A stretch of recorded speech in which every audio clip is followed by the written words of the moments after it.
आज असदुद्दीन ओवैसी जो है जैसा लकड़ी के नीचे मकड़ी नाचती वैसा इन बीजेपी के इशारे पे नाचते हुए यहाँ पर आ रहे हैं, किशनगंज को आ रहे हैं। अभी यहाँ पर क्या है, सेंसिटिव एरिया है किशनगंज बहुत, यहाँ के मुसलमान बहुत सेंसिटिव है। भले इन्हों यहाँ 5 सीट लड़ेंगे 10 सीट लड़ेंगे, मगर पूरे बिहार का माहौल ख़राब करके जाएंगे आप यहाँ पर आके। आप तो उनकी साजिश को समझिए, मैं ये बोल रहा हूँ भाई। आप देखिए, आप एक चैनल चला रहे हैं, आप यहाँ पर बिहार के हैं तो आप लोकल न्यूज़ चला रहे हैं। आप भले यहाँ के न्यूज़ छोड़ के आप आके हैदराबाद के न्यूज़ डाले तो आपको कौन पसंद करता बताइए आप। तो वैसे आपके से भी यही है ना जिम्मेदारी। मंजिल पहले ये समझिए, आज ये जितने भी AIMIM के जो भक्त है जो आके सोशल मीडिया पे गालियाँ दे रहे हैं या इनका IT सेल है, इनको ये नहीं मालूम कि मजलिस इत्तेहादुल मुस्लिमीन की तारीख नहीं मालूम। मजलिस इत्तेहादुल मुस्लिमीन सरजमीन दक्खन के मुसलमानों के खून और पसीने की बनाई हुई जमात है ये। जिस वक्त पुलिस एक्शन हुआ था उस वक्त पे हिंदुस्तान के में सबसे ज़्यादा अगर जुल्म हुआ है तो दक्कन के मुसलमानों पर जुल्म हुआ।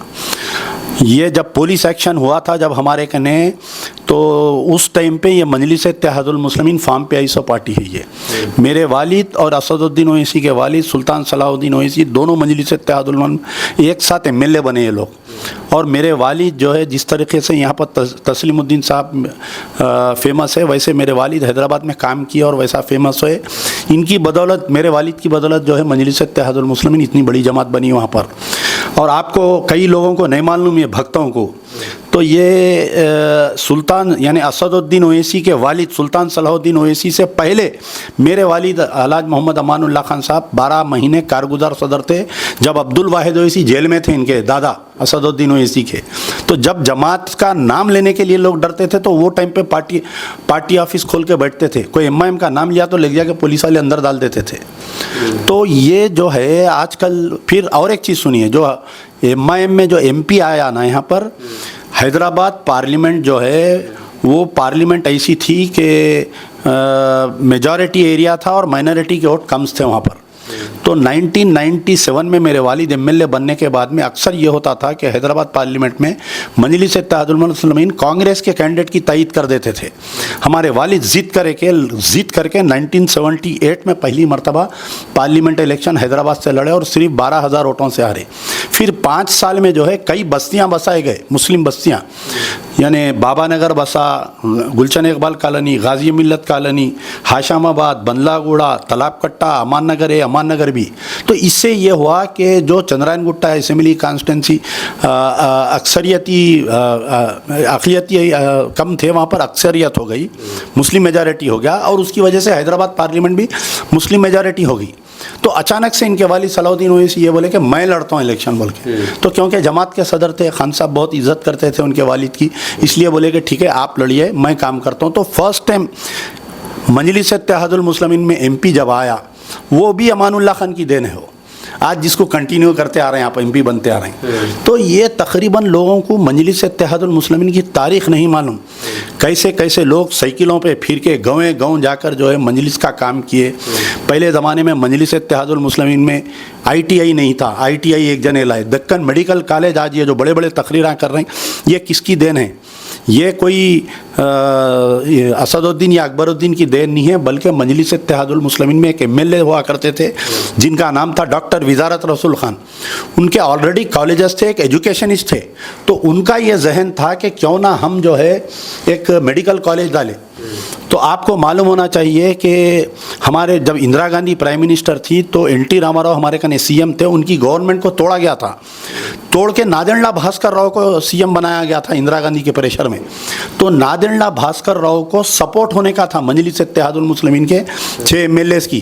तो डॉक्टर विजारत रसूल खान शर्त लगाए थे कि अगर आप हमारे को मेडिकल कॉलेज और इंजीनियरिंग कॉलेज का परमिशन देंगे, उस तौर पर ये पूरे सलाहुद्दीन ओवैसी, अमानुल्लाह खान साहब, ख्वाजा अबू सईद, ये पूरे लोग जो है जेल में थे। फिसादात हो रहे थे NT रामाराव के दौर में, तो पुलिस उनको जेल में डाल के काला पानी की सज़ा को भिजा दी थी।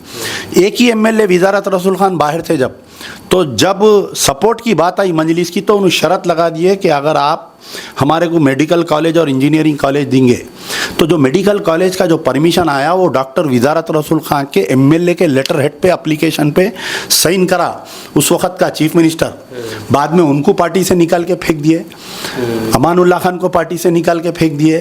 तो ये क्या है, धीरे धीरे धीरे ये लोग अवैसी ऑल इंडिया मजलिस इत्तेहादुल मुस्लिमीन, एक मुसलमानों की जमात, मुसलमानों के खून और पसीने से बनी सो जमात, उसको जो है ओएसी एंड ओएसी प्राइवेट लिमिटेड में बता दे रहे हैं लोग। आप बताइए, तो अगर हम ये बात कह रहे हैं तो क्या गलत है बताइए आप। जमात में तो सबका हक़ है। अल्लाह तो आप इस्लाम की तारीख़ पढ़िए आप, अगर किसी के पास अगर 1 इंच भी अगर कुर्ता बढ़ के तो सवाल किया गया है उसके लिए। तो जमहूरियत होना हम बोल रहे हैं। सॉरी 2020 में जब असेंबली इलेक्शन आए थे तो असदुद्दीन ओवैसी, वो एनआरसी का इशू चल रहा था, जब वो एनआरसी के इशू में यहाँ पर आके मैंने बिल फाड़ा, मुझे वोट दियो वरना पूरे जेल को चले जाएंगे, डिटेंशन सेंटर, यानी झूठ बोल के यहाँ पर जो है 5 सीट जीत के गए। आज उनके खुद सदर की हालत बहुत ख़राब है कि उन्होंने जीतते या नहीं जीतते नहीं मालूम। उन्होंने खुद मैं कहाँ से लड़ूँ, मैं कौन सी कॉन्स्टिट्यूंसी से लड़ूँ बोल के उन्होंने परेशान है। तो दूसरे कैंडिडेटों का तो छोड़ दीजिए आप बहैसियत पत्रकार, आप खुद 2015 का इलेक्शन देखे, 20 का देखे और 25 का देखे। क्या एमआईएम की वो दौर में जो लहर थी आज है क्या बताइए। आप कल तक जो कैंडिडेट तौसीफ आलम को 2015 में 2020 में आप गालियाँ दिए, चोर है नहीं बोले, उसको जो बक सकते थे बके आप, अचानक उसको आप कैंडिडेट बना दिया आप। तो फिर कहाँ रही बोली ये मिल्लत की जमात, कहाँ रही ये कौम की जमात, कहाँ रही इसमें फिर नारे तकबीर अल्लाह अकबर कहाँ गया। ये तो आप कमर्शियल पॉलिटिक्स हो गए, जो पैसे दिया उसको आप टिकट दे रहेंगे पूरे। कल मैं एमआईएम के कई लोगों से मिला, मैं तौसीफ आलम पैसे दिए हैं टिकट के लिए आपके हिसाब अब तो उनके खुद लोग बना रहे हैं ना वीडियोस, एमआईएम के खुद लोग बना रहे हैं वीडियोस के भाई माजिद हुसैन ने खेला कर दिया, अख्तर उल ईमान को दबा दिया। अख्तर उल ईमान को जिस तरीके से मुझे डाउट है कि इम्तियाज़ जलील को महाराष्ट्र में जैसा शहीद करे वैसा अब के जो है अख्तर उल ईमान को एमआईएम वाले भी शहीद कर देते, वैसा दिख रहा मेरे को। मजलिस इत्तेहादुल मुस्लिमीन की आप तारीख़ निकाल कर पढ़िए आप। पहले जो है एक एमएलए हुआ करते थे अहमद हुसैन साहब बोलकर, उनको निकाल के फेंक दिए।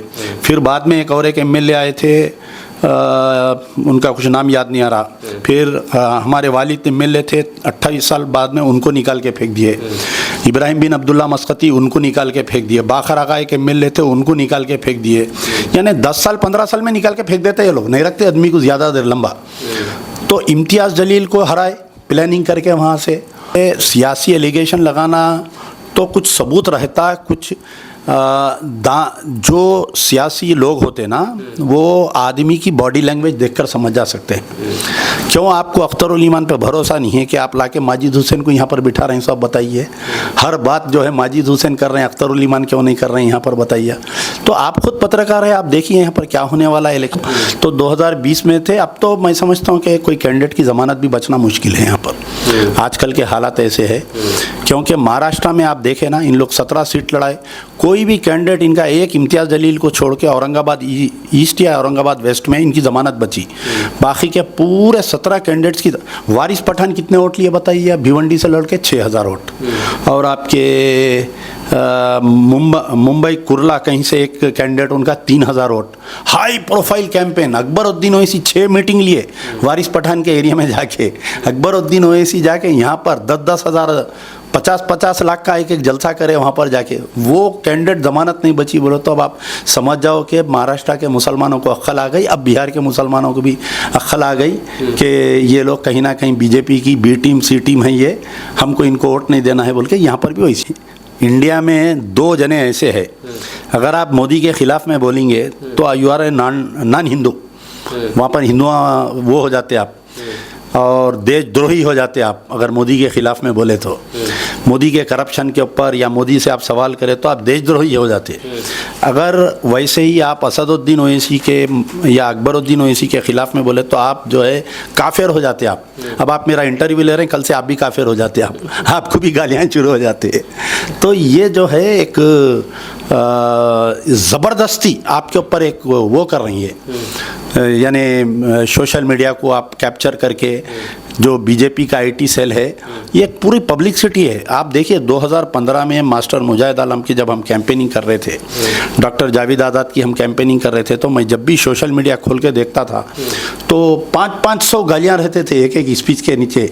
मुझे देखिए, या तो वो प्रोफाइल डुप्लीकेट रहता, उसके ऊपर फ़ोटो नहीं रहती, या अगर वो फ़ोटो है भी प्रोफाइल तो बिल्कुल नादान बच्चे जो 17 साल 18 साल के, कोई पढ़ा लिखा आदमी आके आपको गाली नहीं देगा, कोई संजीदा इंसान आके आपके खिलाफ में कमेंट नहीं करेगा, तो वो लोग आके आपको गाली गलौज करते हैं और उनको बाज़ाफ्ता पेड वर्कर्स है ये लोग एमआईएम के।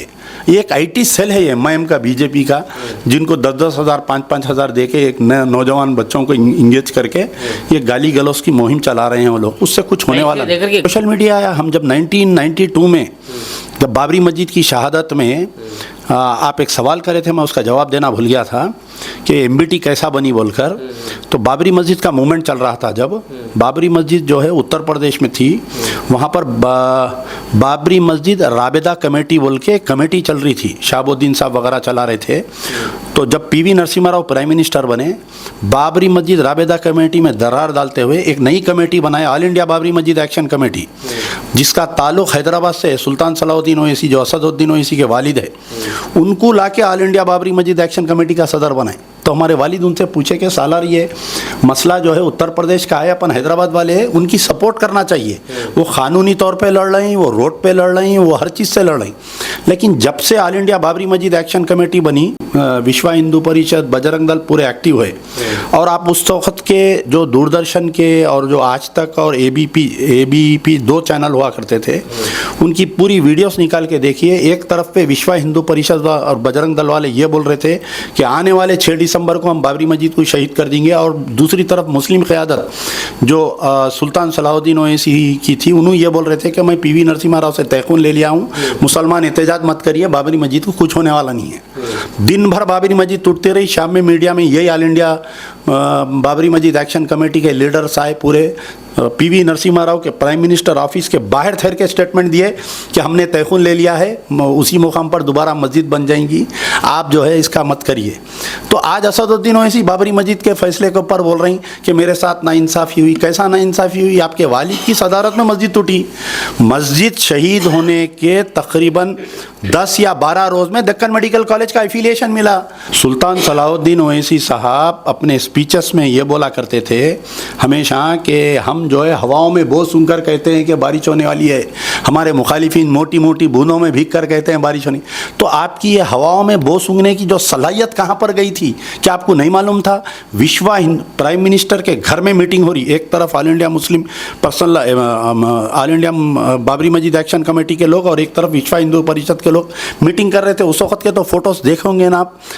बाहर निकल के वो लोग बोल रहे हैं कि हम बाबरी मस्जिद तोड़ने वाले, ये लोग क्या बोल रहे हैं कि हमने अपना फैसला प्राइम मिनिस्टर के ऊपर छोड़ दिया है। तो कहीं ना कहीं कौम को सुलाया गया उस वक्त पे।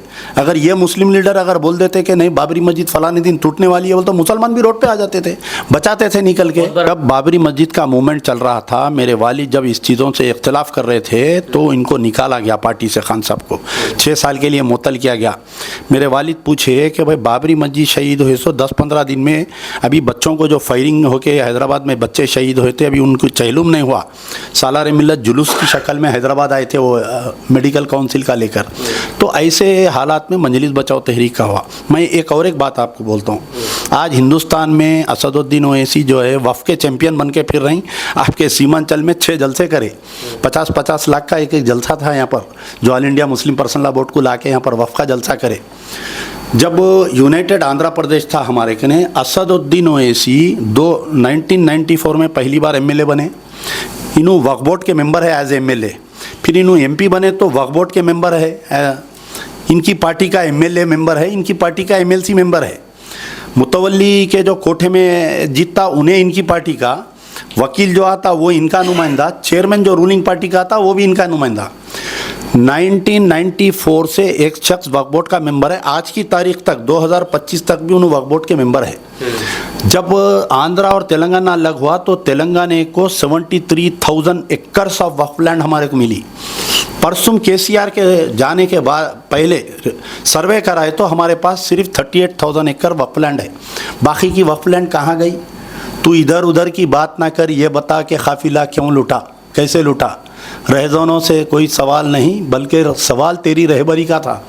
You being the Waqf board member, बड़े बड़े वक्फ के जायदातें कब्जा हो गए, वक्फ के जायदातें लीज पे दे दिए गए, गवर्नमेंट लैंड बोल के चने बटानों की मुसलमानों की इमलाक बांट दी गई, और आप वक्फ बोर्ड के मेंबर है, आपके पार्टी का एमएलए वक्फ बोर्ड का मेंबर है आपके पार्टी का, और आप आज पूरे हिंदुस्तान में वक्फ का ढंडोरा पीट रही। मैंने बिल फाड़ दिया, मैंने बिल फाड़ दिया। पूरे जाहिल वर्करां जो है उल्ला बोल रहे हैं साहब ने बिल फाड़ दिया पार्लियामेंट में, अकेला लड़ रहा था, कोई नहीं देखे। क्या इकरा हसन की स्पीच नहीं देखे? क्या आप इमरान प्रतापगढ़ी की स्पीच नहीं देखे? तो मीडिया भी जो है सिर्फ असदुद्दीन ओवैसी को हाईलाइट करती। हिंदुस्तान में असदुद्दीन ओवैसी से ज़्यादा काबिल तरीन एमपी से ज़्यादा काबिल तरीन 2020 में जो मास्टर मुजाहिद आलम इलेक्शन हारे, उसकी वजह ये थी कि यहाँ पर एक मुहिम चलाया गया था एनआरसी का कि डिटेंशन सेंटर बन रहा, बीजेपी की हुकूमत आ जाएंगी, तुम्हारा कोई पुरसाने हाल नहीं रहेगा बोल के उनको बहुत कम वोटों से हराया गया था। ये 5 साल में मास्टर मुजाहिद आलम एमएलए नहीं रहते हुए भी कई ऐसे काम किए। कल मैं गया था, देखा रेसिडेंशियल स्कूल का काम देखा, और कई काम ऐसे हैं यहाँ पर, यानी अवाम के दरमियान में एमएलए से ज़्यादा अवेलेबल थे जो भी एमएलए है। तो उसके बाद में फिर हालात आए, पार्लियामेंट इलेक्शन लड़े, सेकंड पोजीशन पे आए। फिर ये जो वफ़ का जब मसला आया, हालांकि मजबूत ताल्लुकात थे नीतीश कुमार के, नीतीश कुमार कुछ भी उनको एमएलसी चेयरमैन हुए देखे, अगर वो इख्तिदार के भूखे होते तो वही पार्टी में रह जाते, लेकिन उनका अंदर का ईमान जागा और वो इमीडिएटली रिज़ाइन कर दिए। 3 महीने तक खामोश बैठे।